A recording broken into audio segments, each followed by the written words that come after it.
Hello बच्चों इस video में जेईई मेंस के प्रीवियस ईयर क्वेश्चन का डिस्कशन करेंगे। मैट्रिसेस के क्वेश्चन। तो आप जैसे स्क्रीन पर आप देख रहे हैं कि ये क्वेश्चन 2021 में पूछा हुआ है, जेईई मेंस में पूछा हुआ है। अब ये क्वेश्चन बोल क्या रहा है, देखिए क्वेश्चन बोल रहा है कि let matrix A plus 2 into matrix B equal to, ये दिया हुआ है। अच्छा, and 2 into matrix A minus matrix B equal to, ये दिया हुआ है। If trace of matrix A denotes the sum of all diagonal elements of the matrix A, then trace of matrix A minus trace of matrix B has value equal to. Okay, अब इस question में दिया क्या है कि दो matrix का जो है ना वो इक्वेशन फॉर्म में दिया हुआ है। ए हमारा मैट्रिक्स है, बी भी हमारा मैट्रिक्स है, और ए प्लस 2b ये मैट्रिक्स का इक्वेशन दिया हुआ है, और 2a माइनस बी मैट्रिक्स का ये दिया हुआ, ये वैल्यू मतलब दो इक्वेशन दिया हुआ है। और ट्रेस ऑफ मैट्रिक्स ए जो है ये बता रहा है कि denote the sum of all diagonal element of the matrix A. ऐसे भी किसी स्क्वायर मैट्रिक्स का ट्रेस क्या होता है, सम ऑफ डायगोनल एलिमेंट होता है। क्या होता है, सम ऑफ डायगोनल एलिमेंट है। और हमें क्या निकालना है, trace of matrix A minus trace of matrix B. Okay, चलिए करते हैं इस क्वेश्चन को। अब जैसे सपोज करो, थोड़ा ट्रेस के बारे में हम समझ जाते हैं। जैसे मान लीजिए कि एक मैट्रिक्स दिया हो और मैट्रिक्स हमारा स्क्वायर मैट्रिक्स हो, तभी हम ट्रेस निकाल सकते हैं। तो अगर हमारा 2x2 मैट्रिक्स है, मतलब उसमें कितने एलिमेंट हो जाएंगे, 4 एलिमेंट होंगे। तो इसके जो डायगोनल एलिमेंट का सम जो होगा, जैसे देखो A11 और A22, ये इसका ट्रेस कहलाएगा। क्या कहलाएगा, ट्रेस कहलाएगा। अगर ये 3 ऑर्डर का हो, मतलब 3x3 का हो, तो इसमें एलिमेंट कितने हो जाएंगे, 9 होंगे। तो इसमें एलिमेंट हमारा 9 हो जाएंगे। तो A11 A12 A13 A21 A22 A23 A31 A32 और A33, इसका ट्रेस क्या होगा, तो A1 plus A2 plus A3। Trace जो होता है किसी भी स्क्वायर मैट्रिक्स का ट्रेस जो होता है सम ऑफ ऑल डायगोनल एलिमेंट। जैसे इसका हमें अगर ट्रेस निकालना हो मैट्रिक्स ए का, तो A11 plus A22 plus A33 होगा। ओके बच्चों, अब यहाँ पर हम क्या करेंगे, कुछ ट्रेस की प्रॉपर्टीज़ का यूज़ करेंगे। ठीक है, अब जैसे हमें मालूम है, कुछ ट्रेस की प्रॉपर्टीज़ बता दे रहे हैं आपको, कि जैसे trace A ah plus B हो ऐसे, तो इसको हम लिख सकते हैं trace A ah plus trace B लिख सकते हैं। अगर माइनस हो तो यहाँ पर माइनस लिख सकते हैं। और ट्रेस कोई भी ऐसे के मैट्रिक्स ए हो ऐसे, तो ये के अगर कांस्टेंट है तो के बाहर हो जाता है, और इसको हम लिख सकते हैं ट्रेस के इंटू ट्रेस ए। अब इस दो प्रॉपर्टीज़ का, ट्रेस का यूज़ करके हम इस क्वेश्चन को सॉल्व करेंगे। ठीक है, तो हमने ट्रेस के बारे में जान गया, जो जो प्रॉपर्टीज़ का यूज होगा हम उसके बारे में जान गए। अब इस क्वेश्चन को सॉल्व करते हैं। देखिए, तो यहाँ से हम सॉल्यूशन पढ़ते हैं। हमें क्या दिया है, matrix A plus 2 into matrix B equal to, ये दिया हुआ है। तो हम ट्रेस निकाल लेते हैं इसका। तो देखो हम निकाल लेते हैं ट्रेस ए प्लस 2b। ट्रेस ए प्लस 2b ये आपका दिया हुआ है मैट्रिक्स है। तो इसके डायगोनल एलिमेंट 1 -3 और ये 1 को सम कर देंगे, तो कितना हो जाएगा, 1 -3 प्लस 1, ये कितना आ जाएगा, 2 -3 तो -1 हो गया। ठीक है, तो हम यहाँ पर लिख सकते हैं। अब देखो यहाँ पर हम इसकी प्रॉपर्टी, ये प्रॉपर्टीज़ का यूज़ करते हैं। तो इसको हम ऐसे लिख सकते हैं trace A ah plus trace 2b equal to -1। फिर ये सेकेंड वाला प्रॉपर्टी का यूज़ करते हैं। तो ट्रेस ए, ये 2 कांस्टेंट तो बाहर हो जाएगा, तो 2 into trace B equal to -1, ये आपका इक्वेशन नंबर 1 हो गया।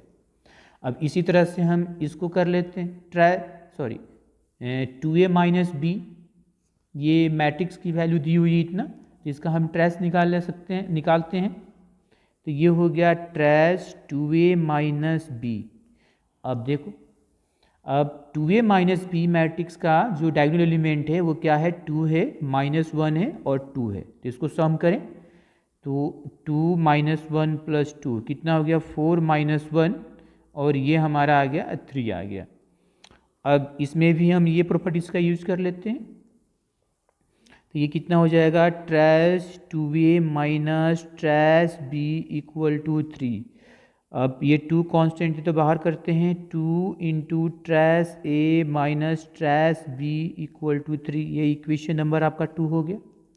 अब दोनों, अब ये देखो ये लीनियर इक्वेशन इन 2 वेरिएबल की तरह सॉल्व कर देंगे और हम फिर ट्रेस a और ट्रेस b आसानी से निकाल लेंगे। और फिर जो हमें पूछ रहा है, ठीक है, तो क्योंकि हमें क्वेश्चन में पूछ रहा है trace a minus trace b पूछ रहा है, इसलिए हमें ट्रेस a और ट्रेस b निकालना पड़ेगा। तो चलो इसको सॉल्व कर लेते हैं। तो देखो इक्वेशन 1 को और प्लस इक्वेशन 2 और इक्वेशन 2 में 2 से मल्टीप्लाई कर देंगे तो कितना हो जाएगा इक्वेशन 1 में, तो इक्वेशन 1 तो एज इट हो जाएगा ऐसे ही, देखो ये लिख दिए हम। अब इक्वेशन 2 बोल रहा है कि उसमें 2 मल्टीप्लाई कर दो, तो ये 4 trace a minus 2 trace b और ये कितना हो गया 6, ये कैंसिल हो गया। ये 5 ट्रेस a इक्वल टू ये 5 हो गया, तो यहाँ से हमारा ट्रेस a इक्वल टू कितना आ गया 1, आसानी से आएगा यहाँ पर ट्रेस a इक्वल टू 1 आसानी से आ गया। अब क्या करेंगे, अब इस देखो ये value trace a equal to 1 किसी भी इक्वेशन में रख दो, तो चलो इक्वेशन 2 में हम रख देते हैं या 1 में, किसी में भी रख दो, तो हम 2 में रख देते हैं। तो यहाँ से लिख देते हैं फ्रॉम इक्वेशन 2, हम 2 इक्वेशन से क्या हमें मिलेगा, तो इक्वेशन 2 क्या है जी, तो ये है 2 trace a minus trace b और इक्वल टू कितना है जी 3। अब ट्रेस a का वैल्यू 1 ला दिए तो यहाँ पर रख देते हैं 1, तो 2 इंटू 1 कितना हो गया 2, तो ये 2 हो गया आपका। अब यहाँ से हम ट्रेस b निकाल ले सकते हैं, तो कितना आ जाएगा ये, इसको इधर करोगे तो प्लस, इसको इधर करोगे तो माइनस, तो 2 माइनस 3 कितना हो गया -1। ट्रेस a और ट्रेस b निकल गया। अब हमें निकालना है trace a minus trace b, यही आपका क्वेश्चन पूछ रहा है। ट्रेस a बराबर 1 है, हमने ये निकाला है, और ट्रेस b का वैल्यू कितना है -1 है, तो ये कितना आ गया 2। तो बच्चों इसका आंसर कितना होगा 2 होगा। देखिए इसमें दिया हुआ है, ये ऑप्शन नंबर डी आपका। ओके, नेक्स्ट क्वेश्चन करते हैं बच्चों। अब ये देखिए बच्चों आपका नेक्स्ट क्वेश्चन है, ये आपका क्वेश्चन जुलाई 22, 2021 का पूछा हुआ है, सेकेंड शिफ्ट में पूछा हुआ है, ये देख लीजिए आप। जेईई मेंस का क्वेश्चन है, ये भी मैट्रिक्स का क्वेश्चन है। ये क्वेश्चन जो है मैट्रिक्स और सेट को कंबाइन करके दे दिया है, ठीक है ना, मैट्रिक्स भी है और इसमें सेट्स का भी एप्लीकेशन है। जैसे देखो ये क्वेश्चन क्या बोल रहा है कि लेट ए आपका मैट्रिक्स है, देखो ये आपका मैट्रिक्स दिया है 3x3 ऑर्डर का, then the number of 3x3 matrices B with entries from the set, ये देखिए 1 2 3 4 5 ये सेट के एलिमेंट है, and satisfy a b equal to b a. अब क्वेश्चन को समझिए थोड़ा सा, ये आपका एक मैट्रिक्स ए दिया हुआ है और ये दिया हुआ है। अब हमें क्या करना है जी, एक बी मैट्रिक्स निकालना है 3x3 ऑर्डर का, हाँ, लेकिन उसका एंट्री क्या होगा, मतलब बी मैट्रिक्स का एलिमेंट क्या होगा, तो उसके लिए देखो ये दिया हुआ है सेट के फॉर्म में, यही एलिमेंट होगा। 1 रख सकते हो, 2 रख सकते हो, 3 रख सकते हो, 4 रख सकते हो और 5 रख सकते हो, माने 1 2 3 4 5 ही हमारा मैट्रिक्स बी के एलिमेंट हो सकते हैं, ठीक है। इसके अलावा एक कंडीशन सेटिस्फाई करे, क्या सेटिस्फाई करे कि a b equal to b a होना चाहिए, ये भी होना चाहिए कि ए बी जो है बी ए के बराबर होना चाहिए। ओके, तो चलिए पहले हम बी मैट्रिक्स तो निकाल लें और उसके बाद फिर हम ये देख लेंगे कि इसमें एंट्रीज क्या होता है। अब ये क्वेश्चन जो है 3 चैप्टर मिलकर बना है, 3 टॉपिक मिलकर। पहला कौन कौन, इसमें मैट्रिक्स का भी यूज है, थोड़ी सेट का भी यूज है हल्का, और लास्ट में हम परम्यूटेशन और कॉम्बिनेशन का यूज होगा, ठीक है ना। चलिए करते हैं आप क्वेश्चन को। तो सबसे पहले ये जो कंडीशन दिया हुआ है इसी से हम बी मैट्रिक्स निकालेंगे।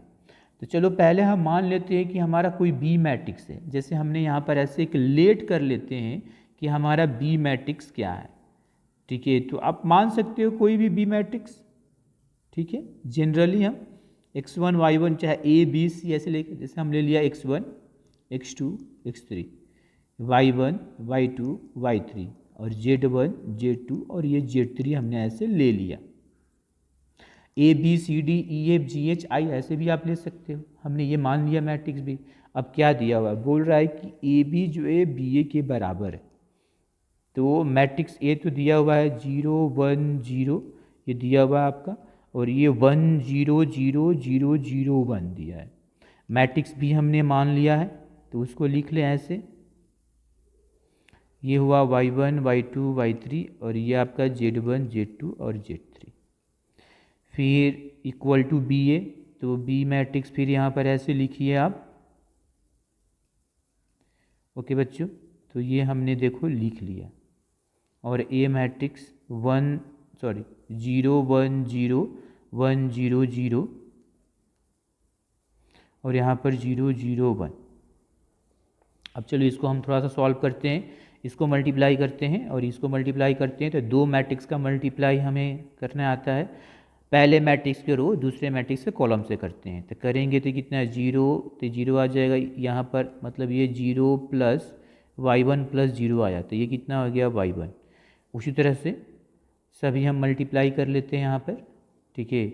यहाँ पे कितना आ जाएगा y2, यहाँ पे कितना आ जाएगा हमारा y3 आ जाएगा। फिर यहाँ पर कितना आ जाएगा, ये x1 हो जाएगा, ये x2 आ जाएगा और ये हमारा x3 आ जाएगा। यहाँ पर हमारा z1 आ जाएगा और यहाँ पर हमारा z2 आ जाएगा और यहाँ पर हमारा z3 आ जाएगा। हमने डायरेक्ट कर दिया। अब देखो इसमें एक बता दे रहे हैं, जैसे इसके रो को कॉलम से करेंगे, x1 को 0 से करेंगे तो 0, फिर x2 को 1 से करेंगे तो x2 और x3 को 0 से करेंगे तो 0। तो कितना आया, x2 आया। तो ऐसे ही हम सभी करेंगे, तो ये आ गया।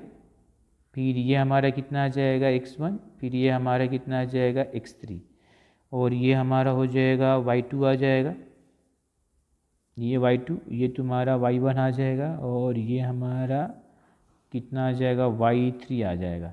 यहाँ पर कितना आ जाएगा, ये z2, फिर यहाँ पर ये z1 और यहाँ पर ये z3 आया।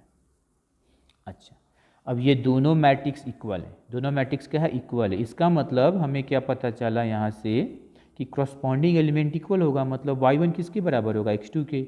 यहाँ पर देखो y2 किसके बराबर होगा, x1 के, ठीक है। और y3 किसके बराबर होगा, x3 के। यहाँ भी देखो बराबर है वैसे ही, तो यहाँ से y1 हमारा x2 के बराबर हो गया, y1 किसके बराबर हो गया, x2 के बराबर हो गया। y2 किसके बराबर हो गया, x1 के बराबर हो गया। और y3 किसके बराबर हो गया, तो x3 के बराबर हो गया। यहाँ भी दी x1 y2 के बराबर है ही, x2 y1 के बराबर है और x3 y3 के बराबर है, हो गया। इसके अलावा क्या मिला हमें, z1 जो है z2 के बराबर है। देखो z1 z2 के बराबर है, यहाँ भी z2 z1 के बराबर है और z3 z बराबर है, तो हमें ये मिला। ओके, तो हमें ये चीज़ तो मिल गया। अब आगे देखिए, इसका मतलब कि ये दोनों ये सब बराबर है, जो कंडीशन दिया हुआ है। तो अब हमारा सेट बी क्या हो गया, अब हमारा सेट बी क्या हो गया, देखो सेट बी क्या हुआ। तो सेट बी हम क्या लिए थे, यही नहीं लिए थे, x1 x2 और x3, y1 y2 y3 और z1 z2 और z3 लिए थे। जो कंडीशन दिया था उससे हमें ये मिला, ठीक है। तो ये तो हमारा x1 हो गया, x2 हो गया, x3 हो गया। y1 हमारा किसके बराबर है, x2 के, तो लिख लिए। y2 x1 के, अच्छा y3 x3 के, अच्छा z2 z1 के, और ये हुआ हमारा z3, ये हमें मिल गया। अब इसमें देखेंगे कि हमें कौन कौन सी एंट्री डालना है। तो हमें एलिमेंट इसका माने एंट्री किसका किसका डालना है, तो हमें डालना है, देखो x1 का डालना है, फिर x2 का डालना है, फिर x3 का डालना है। फिर ये तो दोनों सेम ही हैं ये, फिर एक z1 है और ये z3 है, मतलब 5 एंट्री, 5 अलग अलग वैल्यू डालना है, x1 x2 x3 z1 z3, 5 है। और एलिमेंट भी कितना है, कौन कौन, तो 1 से लेके 5 तक है। सेट्स, एंट्रीज का सेट भी हमारा कितना है, 1 से लेके 5 तक है, ये भी 5 है। मतलब हमें अब अलग अलग अरेंजमेंट करना है, ठीक है। अलग अलग हमें क्या करना है, अरेंजमेंट करना है। मतलब हमें x1 x2 x3 इसके बाद z1 और z3 यही डालना है, ये इंट्रीज करना है। और हमारे पास जो सेट है, इंट्रीज का सेट जो है, इंट्रीज ऑफ सेट क्या दिया हुआ है, तो 1 2 3 4 5, मतलब x1 हमारा 1 हो सकता है, 2 हो सकता है, 3 हो सकता है, 4 हो सकता है, 5 हो सकता है। x2 हमारा क्या हो सकता है, 1 2 3 4 5 हो सकता है। x3 भी हमारा ऐसे ही हो सकता है। z1 भी हमारा 1 से लेकर 5 तक हो सकता है, और z3 भी 1 से 5 तक होगा। अब इसमें हम यूज़ करेंगे क्या, तो परम्यूटेशन का, क्योंकि हमें अलग अलग अरेंजमेंट करना है इसका। अब देखो, तो आप परम्यूटेशन में पढ़े होंगे कि अगर हमारे पास n ऑब्जेक्ट हो और n ऑब्जेक्ट अलग अलग हो और r ऑब्जेक्ट को हमें अरेंज करना हो, अगर रिपीटेशन अलाउड हो तो NPR, रिपीटेशन नहीं अलाउड हो तो NPR, और रिपीटेशन अलाउड हो तो N⁻R, ऐसे होता है। यहाँ भी वही है, यहाँ पर रिपीट कर रहा है, क्यों, क्योंकि x1 देखो यहाँ भी है, x1 यहाँ भी है, x2 यहाँ भी है, x2 यहाँ भी है, x3 यहाँ भी है, x3 यहाँ भी है, रिपीटेशन अलाउड है यहाँ पर। तो इसका मतलब कि हम बोल रहे हैं कि 5 एलिमेंट है, ठीक है, और इंडिपेंडेंट है, तो इसके नंबर ऑफ वेज कितने हो जाएंगे, तो 5 element can be written independent in 5⁵, तो नंबर ऑफ वेज कितने होंगे, देखो नंबर ऑफ वेज कितना हो जाएगा, ये भी 5 है और ये भी 5 है, रिपीटेशन अलाउड है, तो 5⁵।